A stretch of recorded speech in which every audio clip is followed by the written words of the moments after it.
And welcome, folks, to my first top 10 list of 2000. Well, it's 2020 now, or 2020 now, but um, 2019.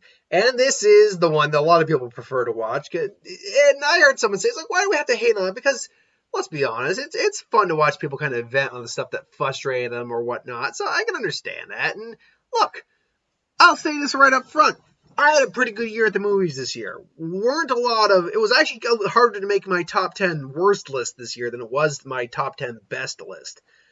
That said, there was a couple candidates that were no-brainers on the list, and then there was a couple candidates that were difficult. So this here right now is my top 10 worst film list of 2019. So, coming in at number 10, X-Men Dark Phoenix. So, what you're going to probably be seeing with the first, maybe, would I say the first half? Probably not the first full half, but the first couple of them, is that they're films that I don't think they were the worst. They weren't dumpster fires. They weren't terrible. They just weren't that good. And I think X-Men Dark Phoenix is a perfect example of that. Actors did the best they could. Most of the performances are solid. Most of the action sequences, particularly the train sequence, that was great. That was fun as hell. But he's just lost in a story that clearly was not well thought out, clearly was rushed, clearly was trying to cram too much in there. And it just came off all muddled and not engaging at all. I didn't care about a lot of these characters. The only ones I cared about were, frankly, Beast, just because of what he was going through. And even then, he takes a quick character shift where I'm like, I don't feel sorry for you at the most. Like, dude, what the hell? Magneto's the only one who's like, I'm cool with that.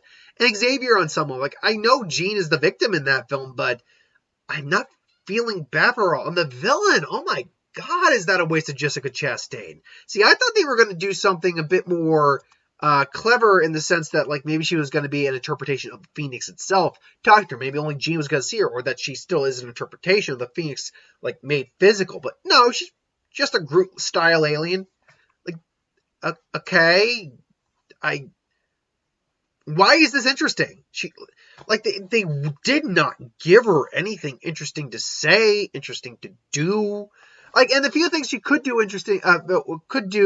entertainingly, they just didn't go all the way. Like, there's at one point we see she's capable of, like, caving in a person's, like, insides. How the hell does that work? Never understood that. So, again, like I said, this isn't, like, the worst one. I don't own it myself. Maybe I'll pick it up just to, like, complete the set. But then we got the New Mutants, which looks a lot better than Dark Phoenix did. But that's coming out later this year.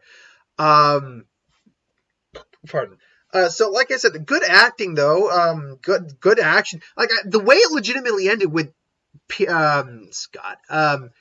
Eric and Charles sitting there playing chess.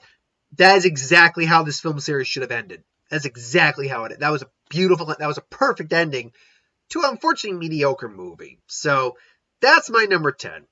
Number 9, Miss Bala. Now, Miss Bala, this again falls in a bit of the category of,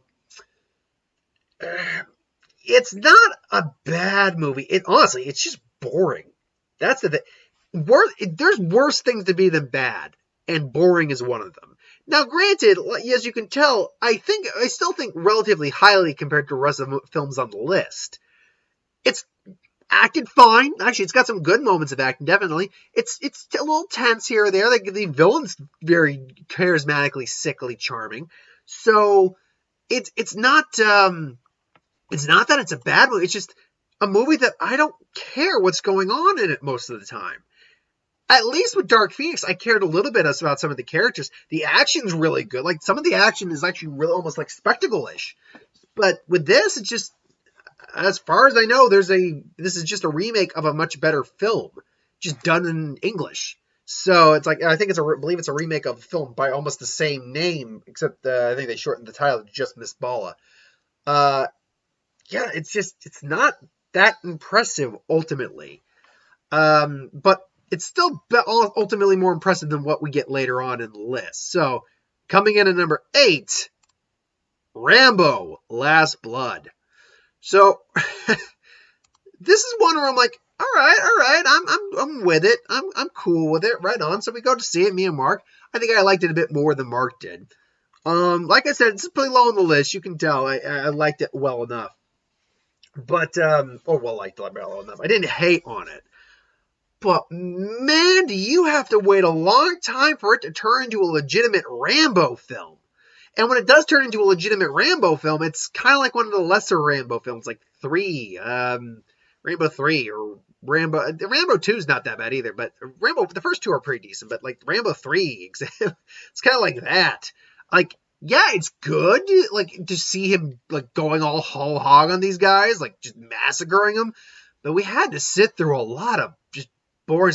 Every once in a while, you get a brief glimpse of violence from him. Like, he breaks a guy's collarbone and just starts ripping it out to torture him. It's like, Jesus. And even Mark's like, I don't know if Rambo would do that. I'm like, yeah, I kind of think Rambo would. Especially given the circumstances and the older Rambo we got.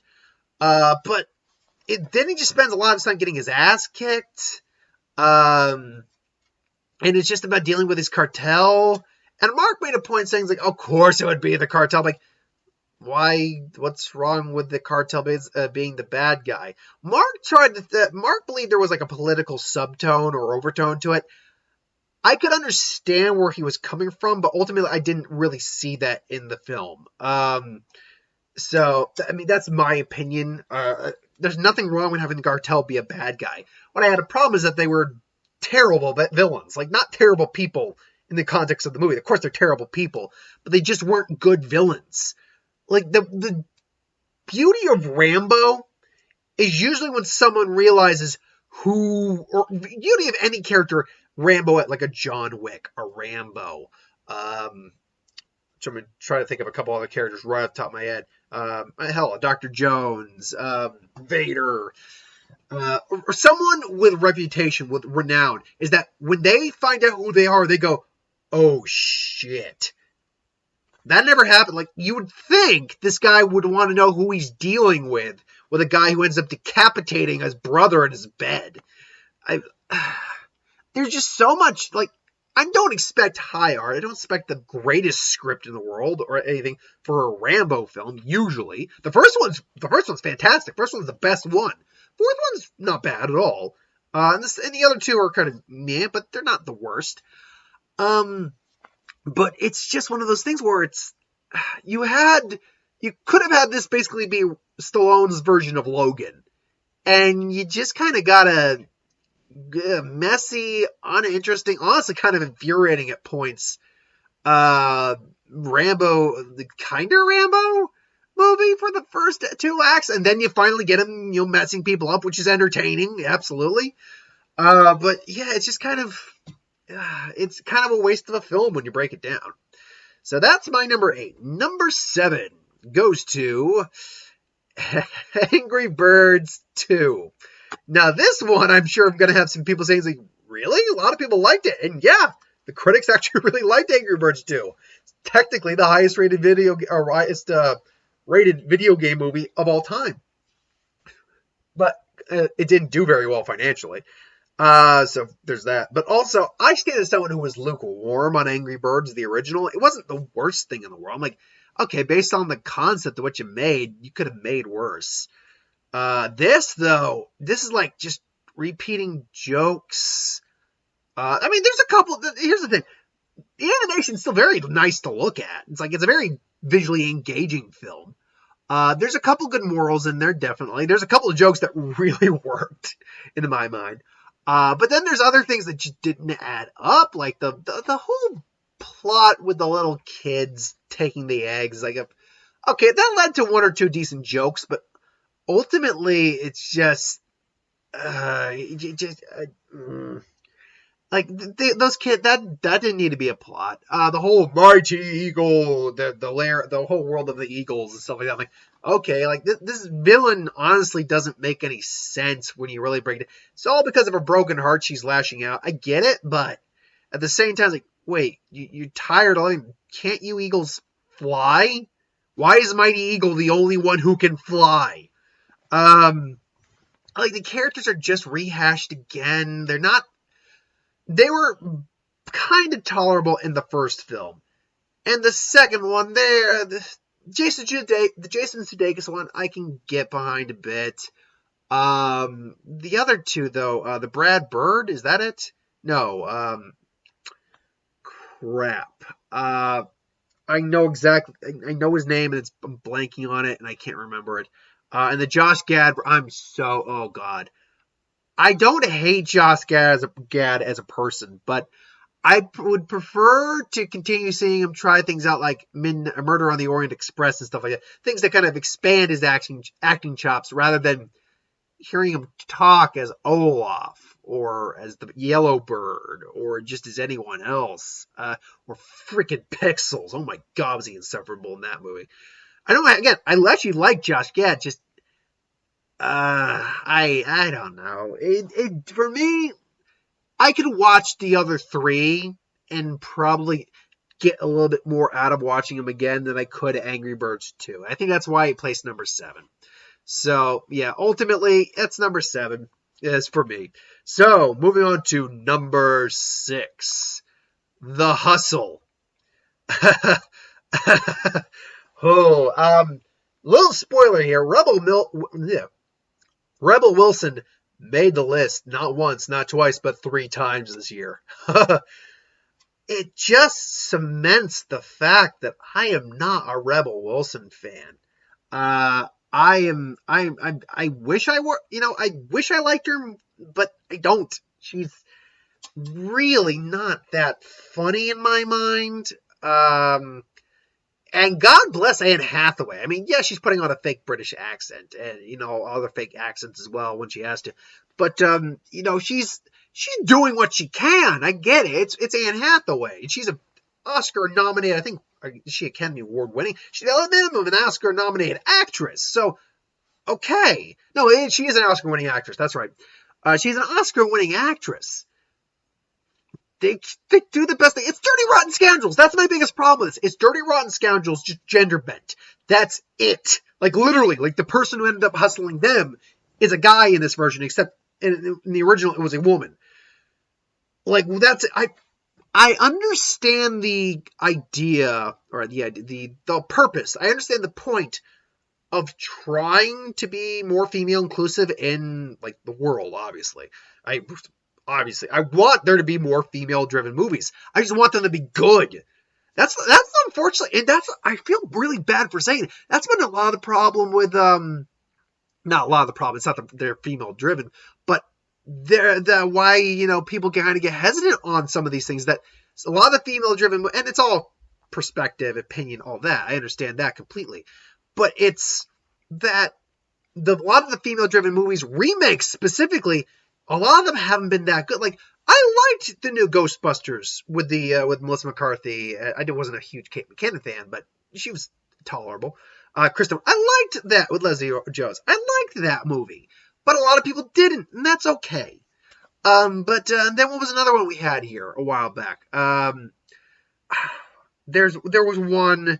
What Men Want. That one I didn't get out to see. I'll have to look that up, actually, how that did overall. That did make a little bit of money, but I could tell that one, like, this isn't really my thing. And I'm Ocean's 8. Ocean 8 was fun. I liked Ocean's 8 fine. So it's not like they're all terrible. Not by any stretch of the means, but the problem is when you get some of these remakes and then they don't do well financially or critically or both, it kind of hurts the making more female-driven films. And I think this is a prime example of it. Now, this one did go on to actually make at least a little bit of money, so I want to keep that in mind. But that said, it's not good. Like, the jokes just, I think I could get, like, the reason it's still not even in the upper half is because at points there's a laugh here or there. Hell, even Rebel Wilson at one point got a laugh out of me. Like, when she's pretending to be blind, pretends to be cured, and he goes, read this. It's like, I can't read that. It's in French. Oh, here you go. I'm like, okay, that was a cute little joke. I'll give him that. That was a cute joke. But then you just get the whole playing up the blind angle. Like, she's just this I hate to be that kind of guy. Rebel Wilson is obnoxious. I find her obnoxious. And I hate sounding like that kind of guy, dude. I hate hating on her like this. I really don't, because I'm sure she's a sweetheart of a person in real life. Oh, okay, I'm not positive, but I'm pretty confident she is. Like, and I feel, and I feel bad for her home country. Australia's in the shits right now.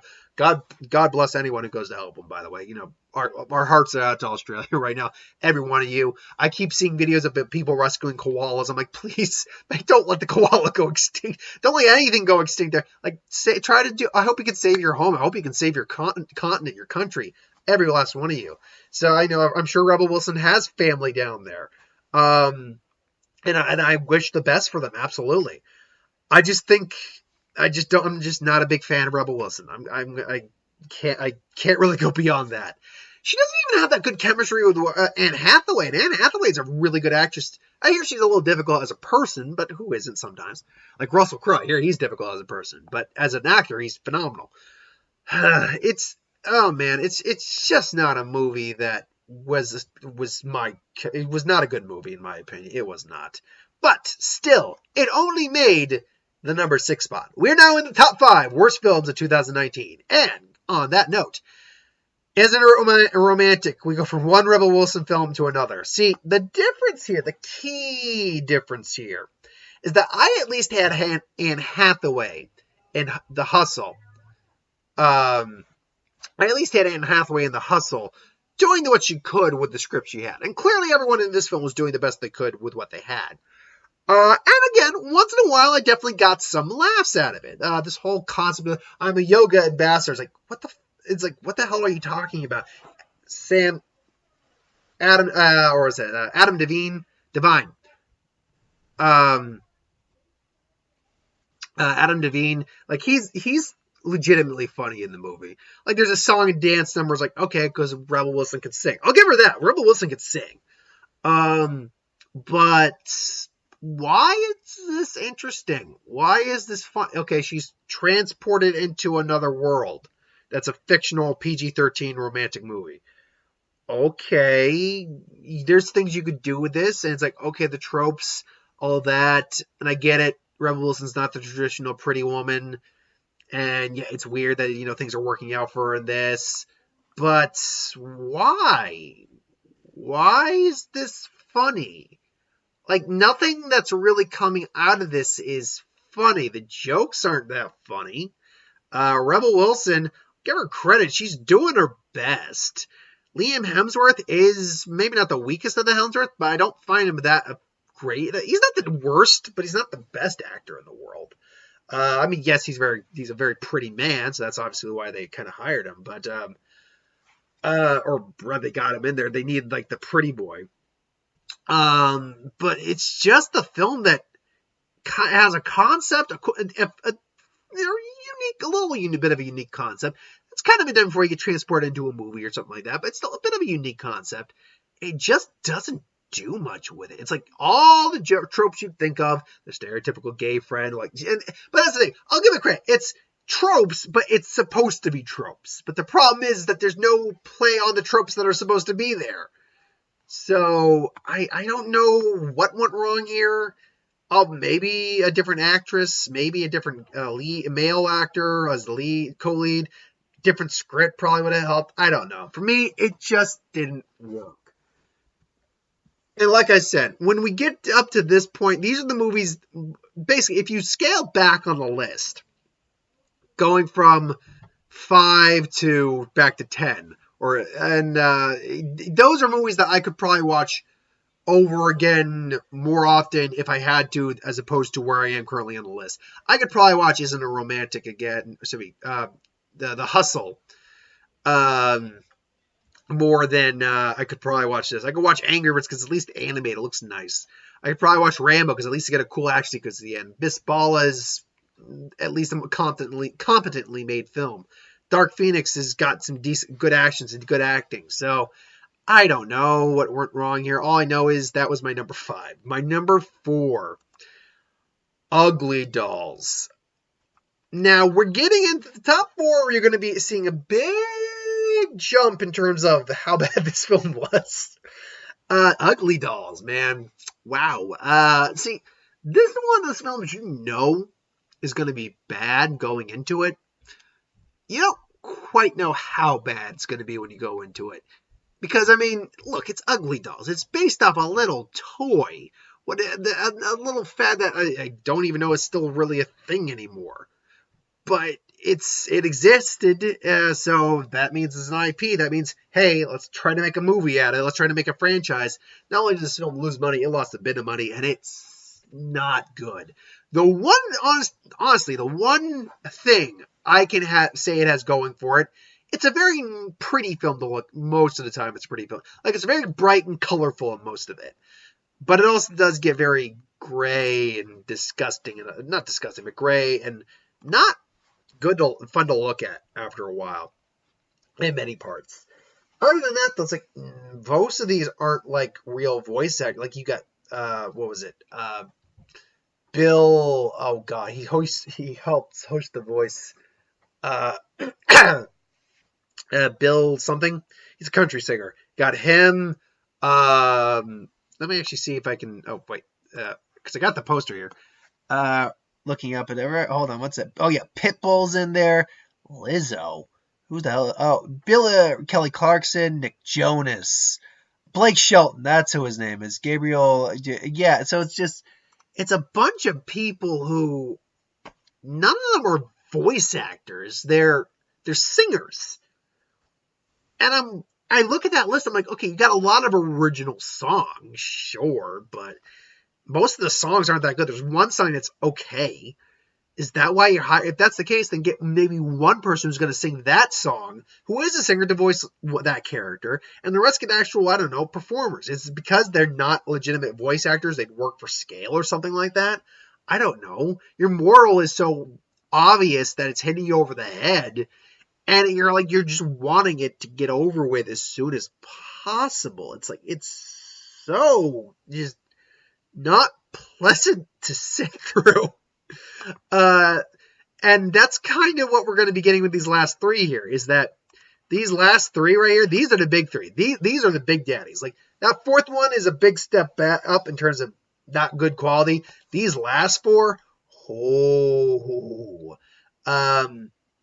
these last four, these last three, sorry, take it up a notch. You would take it up several notches. So, with that said, let's get into it. The final top three worst films of 2019, in my opinion. Number 3. It's Cats, Jellicle Cats. Oh my.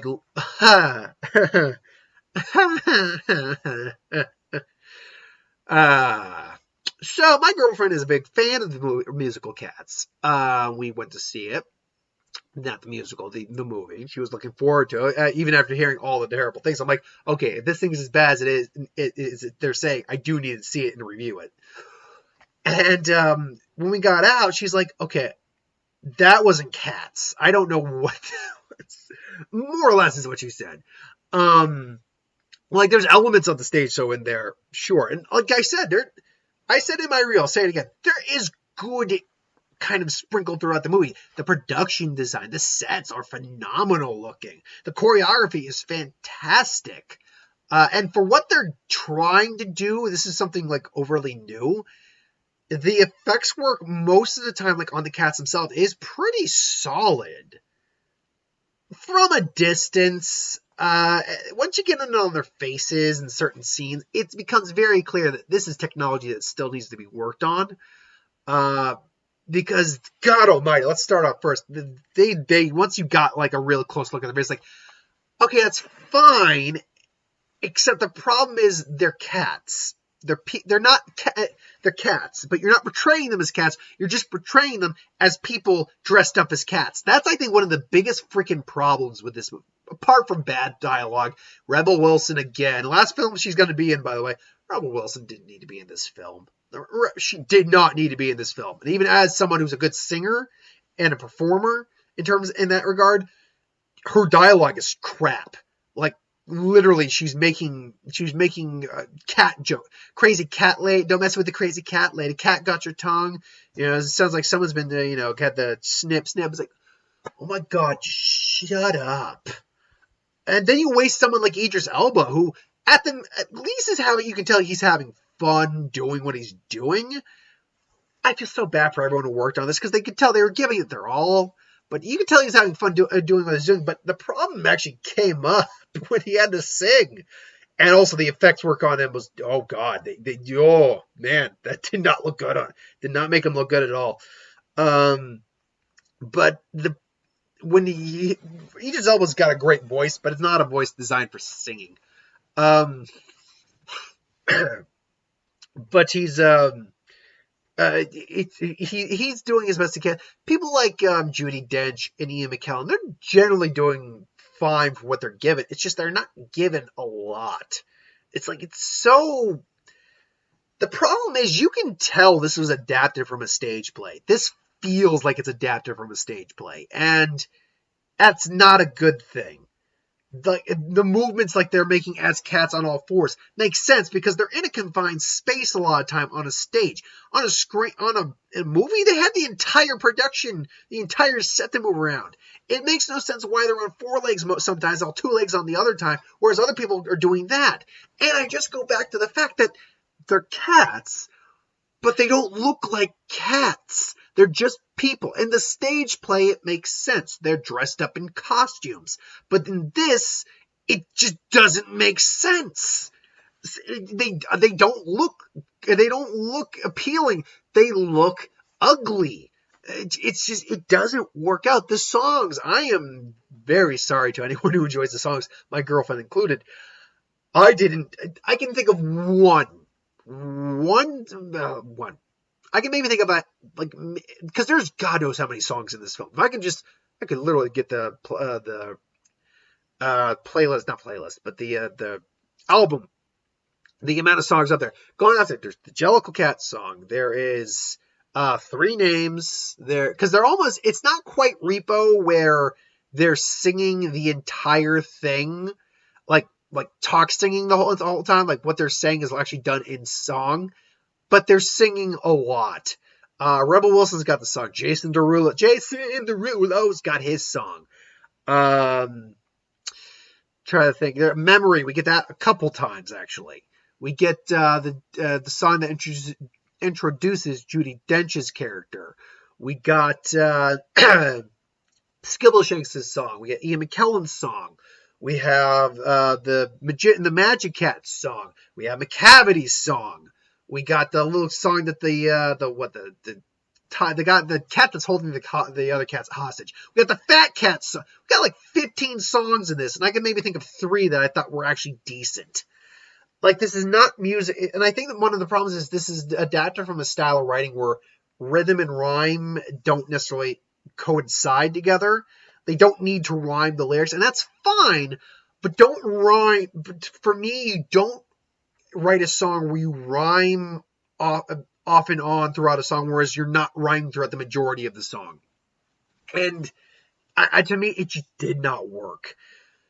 Now, that said, there's a reason it only sits at number 3. First off, there's two movies far worse than that. I mean, far worse than this. If someone honestly wanted to go see the other 2 and wanted to ask me to go with them, I'd politely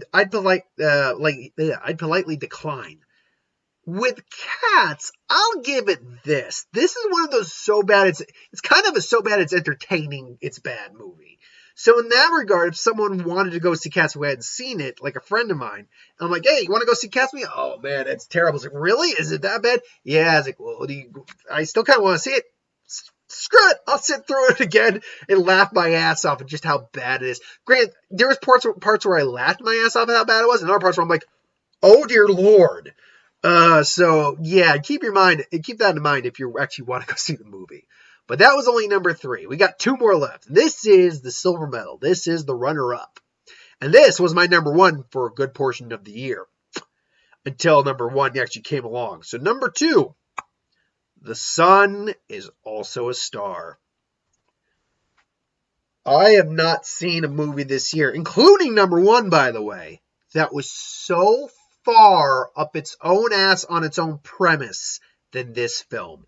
This film, now I was so blessed when I saw this film because I was the only person in the screening. So I could just scream out to be like, what the hell is wrong with this? What the hell is, what? No. So, before I go into it, real quick, to the film's little credit, the two actors, Yahara, I want to see if I got it, Sahidi, and Charles Melton, are doing the best they can in the film. If the film's premise was altered to a certain degree to be less, I don't know, pretentious, fucking stuck up your own ass kind of stuff, the film was altered a little bit.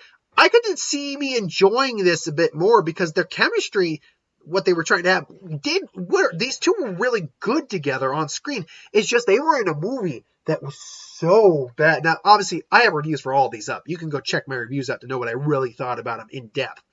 But it's basically all about the whole premise is dumb as hell. Because it's basically, the title is he wants to write poetry about the sun. So the sun is also a star as a poem he writes. He comes from a very strict Asian household. She's coming from a family who's about to be deported. She's trying the best she can despite that. And he's, they end up meeting.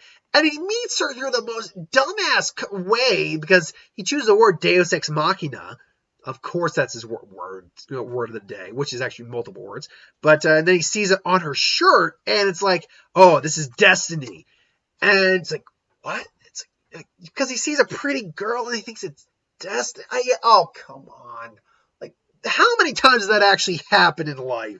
I'm not going to say that never happens, but let's be real here. How many times does that actually happen? Where it's like, oh, yeah, I chose a word of the day. A pretty girl, huh? She's got that word. It means something. No, it doesn't. But no, then he chases her down, tries to have a conversation with her, and that's fair.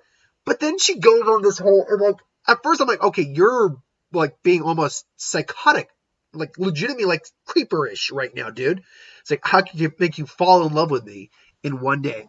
I give you 1 day and make fall in love with me. 1 hour. 1 hour, fine, it's all I need. So the premise is he's trying to manipulate her into loving him, and it works. And then he has the gall to say it's real when it's like, no, because are you claiming you fell in love with her at love at first sight? No, that's, your entire premise is based on a lie. And then she has the gall to say, like, I don't believe in love. It's like, wait, you don't believe your mom and dad love each other? It's like, I mean, maybe they don't, but we never had anything illustrating that point to us in that movie. So it's like, wait, so you're going to be one of those idiots who doesn't believe in... Now, if you don't, like, personally believe in romantic love, that's your own personal thing. I'm saying, though, at the age of, like, I think they're trying to depict them at, like, 16, 17, somewhere in that range. You're going to be one of those young little idiots that goes, I don't believe in love. It's like, why? It's just chemical reactions. Like, yeah, but those chemical reactions are a real thing, and they make you feel emotions, which are part of your psychology and human nature. Whether love is a physical or emotional trait, it doesn't matter. You still feel it. So your entire freaking premise is so laid out on a ground of bullshit. It could grow an entire cornfield. Oh man. I was laughing my ass. See, I was actually enjoyed reviewing it just because of how much I didn't like the movie. When I really don't like a movie, I can have such fun ripping into why I didn't like it. And that was probably one of the most fun reviews I did all year. But it is not number one. Now, for any of you who have been watching me for a while now, ever since about July, August, you've known what my number one is. I've said it on multiple occasions. I'm about to say it again. Ooh, that hurt. I kind of messed my neck up earlier today. It's like a sharp stabbing right there, so it's going to take a little while for that to mend up.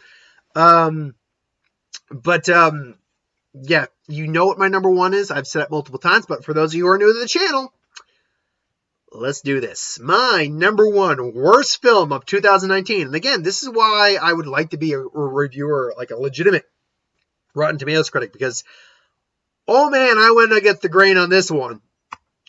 Good Boys. Good Boys. Look, I wasn't overly looking forward to the movie going into it. But you know what? fair is fair. Fair is fair. Let's give a movie a fair shot. Me and Mark were like, let's give the movie a fair shot. And if somebody started, I was like, okay, it's kind of a realistic thing where it's the dad catches his kid, one of the main characters. No, he wasn't actually jerking off, but he's like getting into like the whole habit of, checking out girls. So like he had the string attaches. It's a proud day in a man's life when his son can be discovered masturbating sexually. Best toy ever.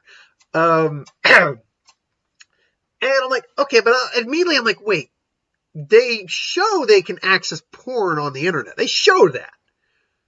So you're enlarging the tits on a game character just so you can...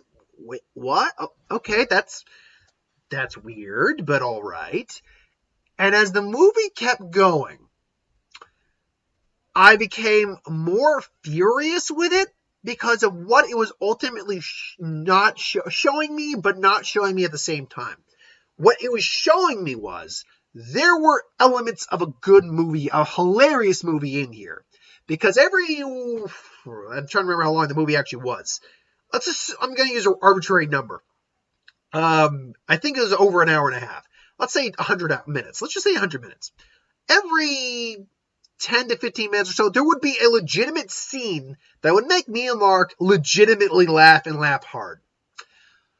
The problem is that you have to sit through 10 to 15 minutes worth of some of the most painfully written kid characters, kid circumstances I have ever seen. I am sorry. There is a level of dumb that exists out there, and then there's a level of dumb that Hollywood thinks exists out there. And now some of what these kids were doing was realistic. I give them that. Looking up porn, for instance. But they look up porn to learn how to kiss. And then they even say later on, it's like, why didn't you just look up how to kiss? It's like, yeah, it's a really good, like, seriously, why didn't you just do that? They have access to the internet, therefore they should, in pornography, therefore they should know, in theory, what sex toys are, what a fucking sex doll is. I don't get the level, because they don't live in some sort of gated community or anything like that. It's not like white suburbia, clearly not. One of the kids is a black kid, so there's clearly other people in there, other races in there, like that are they're in that neighborhood. So it's clearly not like, oh, how do you do there? It's like, no, it's just a neighborhood. And it's clear they have access to things to learn this information. Again, nothing is set up in a logical way here. He's like, okay, he's kind of getting in the mood to experiment with his body. Fine. Why does he have a fetish for a game character? Does he realize, wait, no, he has access to porn. Wait, what? And then we get this kid the same kid who's like trying to, get a girlfriend and all that stuff, and he goes through 3 girlfriends in a month. And he then comes out like talking to his friends later on, and I'm going to get to that too, where it's just like, no, relationships are hard. Oh my God, you're acting like you came out on the other side all mature and stuff. You even said you're a tween. You're 11 or 12. Oh my God. Like, and I was waiting for some character. I want to be that character who just gets put in there, who's like, I don't know, the older cousin of this kid or something, and be like, you don't know shit about shit, kid. Wait till you're my age. You know how much crap I've gone through in my life compared to you? And then all 3 of them are like going on different routes in their lives. And like for a month, they're kind of doing different things, and they're not hanging out because they're doing different things, but it's like they're trying to, it's like they're treating it like it's a bunch of college buddies who graduate, went their different ways, and then a month later they reconnect. You still live in the exact same neighborhood down the street. You can hang out with each other and still do the new things you're trying to do. This movie is so badly constructed, it infuriated me. I've rarely ever been angry coming out of a movie. This movie made me actually angry. And even talking about it now, I'm actually a little angry talking about this film. Oh my god. So, yeah. That was the top 10 worst films of 2019. My number one worst film of 2019 was Good Boys. I hated Good Boys. I absolutely hated it. I went on for 40 minutes. I didn't mean to, but I did. Till then, though, thank you for watching. I hope you enjoyed. Like, comment, share, and subscribe. As always, you want us to do a review something, put in the comments below. Let us know. We'll do a review of it at some point. Until then, thanks for watching. I'll be back probably later. I'm probably going to bump the What If till tomorrow, just because time constraints or whatnot, but it's all good. You'll still get your What If. Don't worry. It'll come out. It's fine. Till then, thanks for watching, and I'll see you next time, folks.